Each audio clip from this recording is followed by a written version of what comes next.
Kansas is wheat country and we are early in the growing season here. So Jamie, tell me a little bit about the things you would help growers with at this point in the season. Yeah, right now we are getting to a time frame where we've just kind of passed some of that early season herbicide stuff and some early season fungicide applications. But we are able to help growers if they're trying to manage their wheat at a higher level and add additional inputs like fertilizer, especially nitrogen. Sometimes there's some roadblocks or challenges that growers have to deal with in those situations. And so we have a product that can help improve the stalk strength of the wheat that we can put on there so that they can add that additional fertilizer to raise more bushels. So this would kind of be that time frame that we would be looking at. Additionally, it won't be very long and we'll be seeing those flag leaves emerge from the wheat, and it's so important to take care of the flag leaf on wheat because it really contributes the majority of the yield.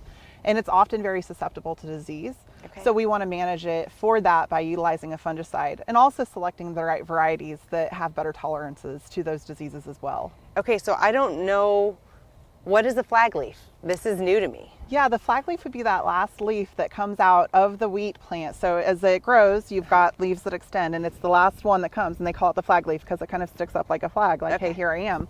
And it's going to capture the most light in order to have the most photosynthesis, which is why it is adding to the productivity. Sounds really important. It is, yes. We want to take care of it. So we're out here amongst the wheat, but this doesn't really look like a normal farm. Can you explain to me a little bit about this? Yeah, we're actually at Syngenta's AgriPro facility right now, and our AgriPro facility does a lot of great things with wheat breeding. And one of the things that the crop protection side of the business will do is we'll sometimes partner with other segments of our business.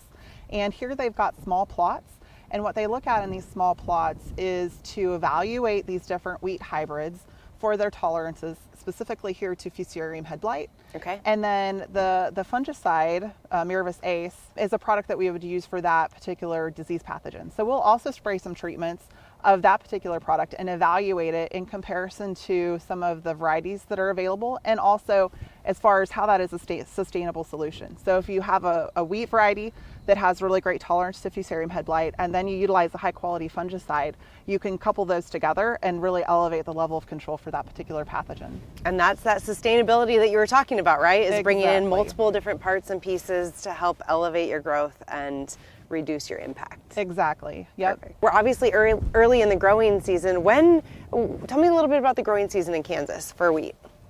Yeah, so for wheat in Kansas, we grow what's called winter wheat. Okay. So we actually plant it in the fall. Okay. So this wheat seed got established last fall, generally in that October timeframe. And then it overwinters, it goes through a dormancy period. And once things start to warm up in the spring is when we start to see what we call green up. And so that's when the wheat starts growing again, it'll start tillering. And essentially about this time of year, it really starts to take off, and you're gonna see that wheat shoot up, you're gonna see that main stem start to come up above the rest of the wheat plant and the tillers. Of course, those tillers will also produce wheat heads as well. But that's generally about right now is when we start to see this wheat start to really jump, because you're starting to get into a little bit warmer days. We're getting some good moisture this time of year.